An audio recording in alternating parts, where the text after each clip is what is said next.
ये लो।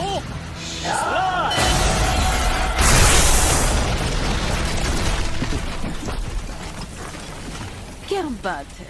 वो छोटा सा लड़का जो इतने वक्त तक अपने दादाजी और महान मैजिशियन रोम्बा की परछाई बना रहा, वो आज इतना शक्तिशाली हो गया।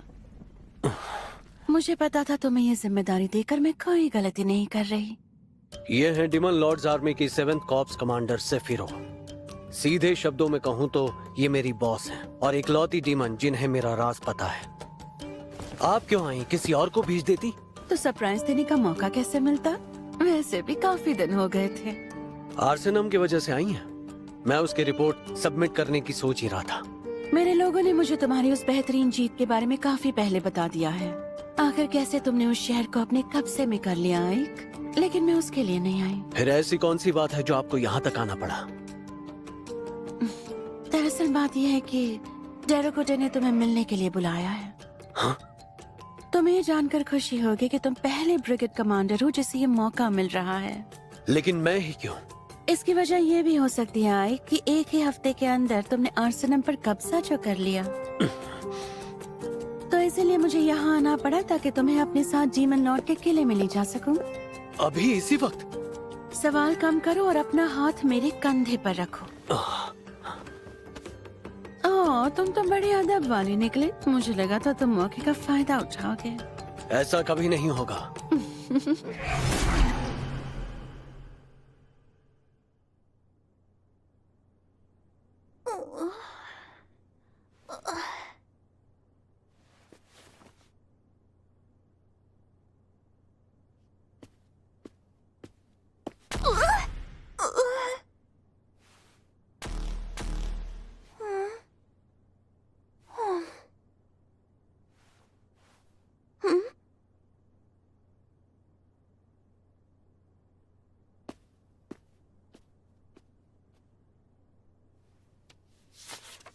इसे खाकर खत्म करो।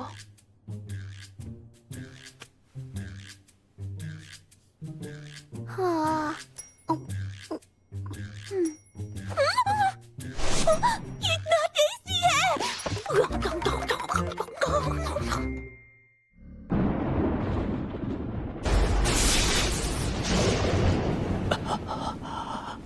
क्या हुआ? किले के इर्द गिर्द कड़कड़ाती बिजली को देखकर डर गए? खैर कोई बात नहीं, जो भी हो तुम एक इंसान ही तो हो।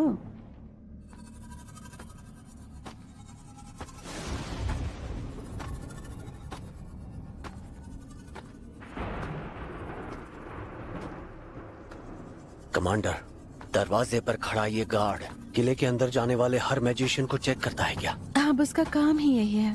तुम्हें क्या लगा था डीमन लॉर्ड से मिलना इतना आसान होगा कि बिना कोई पहरेदारी के तुम्हें अंदर जाने देंगे? फिर तो आपको इसे रोकना ही होगा। अगर मेरा राज बाहर आ गया तो लगता है कि वो मेरा नकाब और पोशाक जरूर उतरवाएगा। तुम उसकी फिक्र मत करो, मैं हूं ना, सब संभाल लूंगी।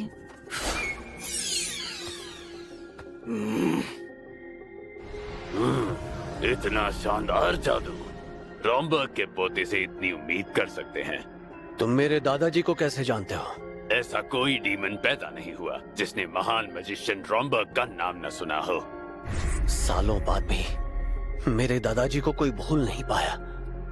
बातें करके वक्त जाया मत करो, डीमन लॉर्ड इंतजार कर रहे हैं। डीमन लॉर्ड का किला डोबरबर्ग बहुत ही बड़ा है।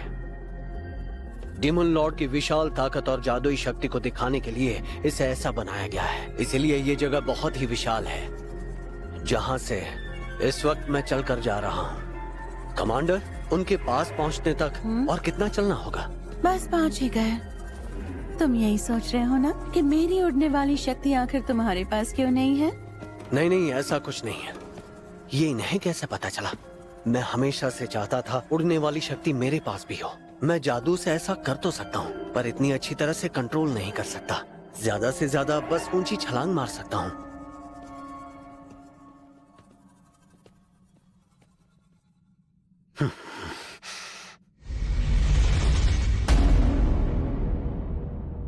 आइक, तुम थोड़ी देर यही इंतजार करो, मैं उन्हें तुम्हारे आने की खबर देकर आती हूँ।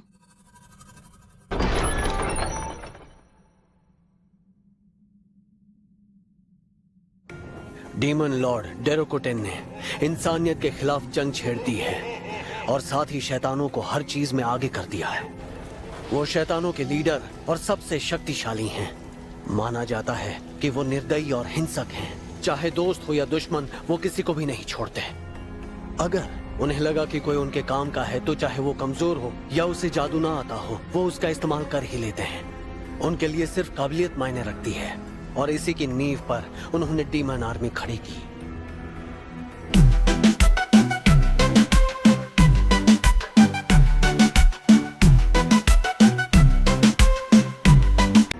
डीमंस की खासियत है कि वो किसी ऐरे गहरे के साथ काम नहीं करते। उनकी लड़ाई हमेशा खुद से होती है। लेकिन डीमन लॉर्ड डेरोकोटेन ने इस सोच को बदल कर रख दिया और उसी डीमन लॉर्ड ने मिलने के लिए मुझे यहाँ बुलाया है। किस सोच में पड़े हो आए?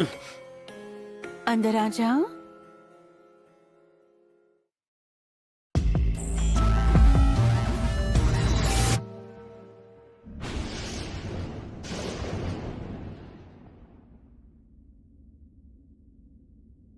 तो तुम ही हो वो आइक जो कमांडर सेफिरो के अंडर है? जी। अपना सिर ऊपर उठाओ। जी। मेरे किले में तुम्हारा स्वागत है। ये क्या, डीमन लॉर्ड एक लड़की है? मैंने तुम्हारी ऐतिहासिक जीत के बारे में सुना कि 1 हफ्ते में तुमने आर्सेनम पर कब्जा कर लिया। जी, मैंने बस वही किया जैसा मुझे कहा गया। इसका पूरा श्रेय सेफिरो मैम को जाता है। अरे वाह, सोचा नहीं था कि तुम इंसानों की तरह भावुक निकलोगे। ये क्या, कहीं मैं पकड़ा तो नहीं गया? ये महान मैजिशियन रॉम्बर्ग का पोता है, जिन्हें जादुई दुनिया में गार्डियन ऑफ हेल का दर्जा दिया गया है। ओह, तो ये बात है। ये महान रॉम्बर्ग का पोता है, शायद इसीलिए ये इतना विनम्र है और इसकी सोच भी काफी दूर की है। इसीलिए तो इसने लोगों को जान से नहीं मारा और ना ही उनके लीडर को मारा। इंसानों की जान लिए बिना ही इसने आर्सेनम पर कब्जा कर लिया। मुझे जीरोन की बात सुन लेनी चाहिए थी। उनके लीडर को सबके सामने मारकर बिल्कुल एक शैतान की तरह पेश आना चाहिए था ताकि इन्हें मुझ पर शक ना हो। नहीं, मैं इंसान हूँ, मैं ऐसा नहीं कर सकता। लेकिन मेरी पहचान सामने आ गई तो। डीमन लॉर्ड, अगर आपकी इजाजत हो तो मैं कुछ कहना चाहता हूँ। हाँ जरूर। शुक्रिया, क्योंकि हम इंसानों को डरा कर रखते हैं, इसलिए वो हमारी बात नहीं सुनते और आज तक हमेशा ऐसा ही होता आया है। अगर हम इस बात पर गौर करें कि जब जब डीमंस द्वारा लीडर्स को मारा गया या फिर जब जब लीडर्स को जिंदा छोड़कर अपनी गद्दी को ही संभालने दिया गया, उससे साफ होता है दोनों ही हालातों में हमारी आर्मी के लिए कौन सी चीज फायदेमंद है। लगता है ये रॉम्बर्ग की सोच है ना? जी हाँ, डीमन लॉर्ड डेरोकोटेन। चाहे इनसे बात करके मुझे बस कुछ ही देर हुई है, लेकिन एक बात मैं पूरी तरह समझ चुका हूँ कि इन्हें मेरे दादाजी रॉम्बर्ग की तरह पुरानी सभ्यता की पूरी जानकारी है और उसी समझ का इस्तेमाल करके इन्होंने डीमन लॉर्ड्स आर्मी तैयार की है।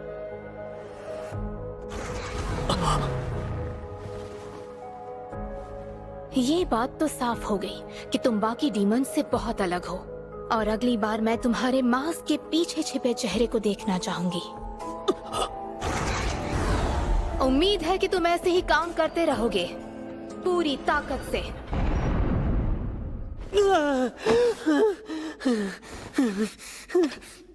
लगा जैसे मेरा राज सामने आ गया। अरे ये क्या है? मुझे नहीं लगा था तुम अंदर से इतने डरपोक हो। माना कि मैं शैतानी मास्क पहनता हूँ, लेकिन मैं शैतान हूँ नहीं। और सबसे जरूरी बात, वो जानती हैं कि इस मास्क के पीछे चेहरा भी है। चलो शुक्र है कि वो तुम्हारे इंसान होने के राज को पहचान नहीं पाई। खैर छोड़ो, तुमसे खुश होकर उन्होंने तुम्हें एक इनाम दिया है। इनाम? हाँ इनाम, अगर तुम उसे इनाम कहो तो। क्योंकि मेरी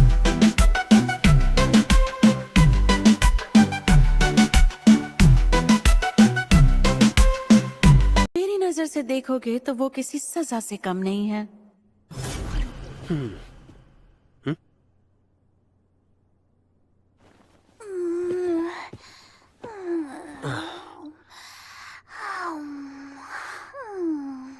उठो। मुझे माफ कर दीजिए, मुझे माफ कर दीजिए। प्लीज मुझे जान से मत मारिएगा, मुझसे गलती हो गई। आप जो कहेंगे मैं करूंगी, बस मुझे जान से मत मारिएगा, मुझे मारिएगा मत। अरे रोना बंद करो, मैं तुम्हें मारूंगा नहीं। नाम क्या है? 13। ये कितना अजीब नाम है। गुलामों को हमेशा नंबर से ही बुलाया जाता है, पर मॉम मुझे साथी बुलाती थी जो मुझे बहुत पसंद था। ठीक है, लेकिन ये तय हो गया कि मैं तुम्हें यहाँ से बाहर नहीं जाने दूंगा। तुम्हें मेरा राज पता चल गया। बिल्कुल फिक्र मत कीजिए, मैंने कुछ भी नहीं देखा, मैं किसी को कुछ नहीं कहूंगी, मैं इस राज को राज ही बना कर रखूंगी। हाँ ठीक है, मैं समझ गया, लेकिन बदले में तुम्हें आपसे यहीं रहकर मेरे लिए काम करना होगा। तुम चाहो तो बेशक मना कर सकती हो, अगर पसंद नहीं आया तो। थैंक यू सो मच मुझे अपने साथ रखने के लिए। ठीक है, डील पक्की।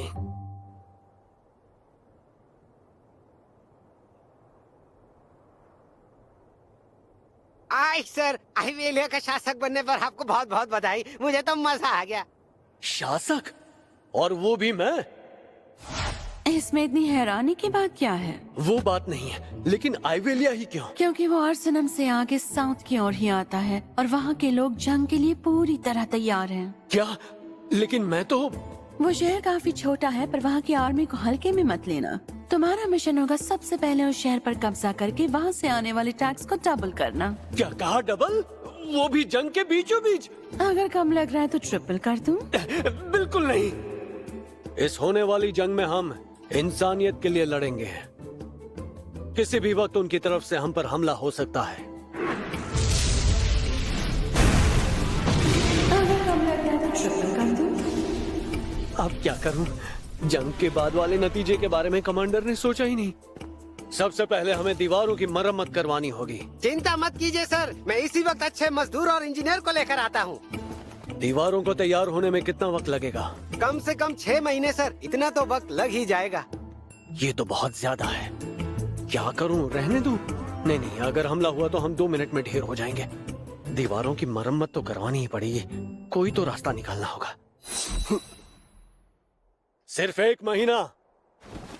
1 महीने के अंदर दीवारें तैयार हो जानी चाहिए। क्या? ये बिल्कुल नामुमकिन है सर, 1 महीने में कैसे होगा? बेशक हो जाएगा, क्योंकि हम सिर्फ इंसानों को इस्तेमाल नहीं करेंगे।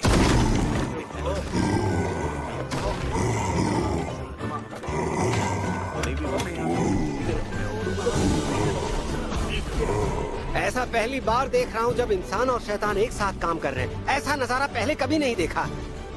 आइक सर के सोचने का तरीका सबसे अलग है। उन्होंने सबको 8 घंटों की शिफ्ट में बांट दिया ताकि काम 24 घंटे चलता रहे, और उनके जोश को बनाए रखने के लिए वो सबको पैसे भी दे रहे हैं। ये तो मानना पड़ेगा, आइक सर जीनियस हैं। अब समझ आया लोग इन्हें डीमन लॉर्ड आर्मी का बेहतरीन लीडर क्यों कहते हैं। देख क्या रहे हो? चलो पीछे हटो। शक्तियां अपना असर दिखाओ।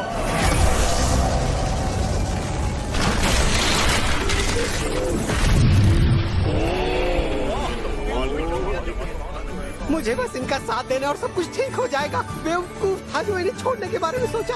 आइक सर जरूर अगले डीमन लॉर्ड बनकर रहेंगे।